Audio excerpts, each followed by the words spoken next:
విరగట్టి ఊళ్ళోకి వచ్చనమ్మా చాలారి పూలు పెట్టి జాతరులు తెచ్చనమ్మా తంగేడు పూలు పెట్టి రంగాణ దూకేనమ్మా ముక్కు ముక్కెర పెట్టి ముల్లోకాల నెలనమ్మా ముందార చూడంగా మున్నూరు కన్నులమ్మా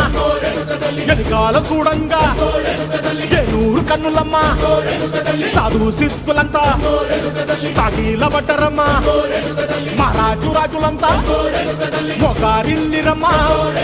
కోరిక కోరంగా రంగులు పూసినాము ఆశలు తీరంగా ఏసాలు వేసినాము నీకన్నా పెద్ద దిక్కులో కాన ఎక్కడుంది నైవేద్యం పెట్టంగా మా కాడ ఏమిటుంది మనలన్నీ అలకించి మరమీయవే తల్లి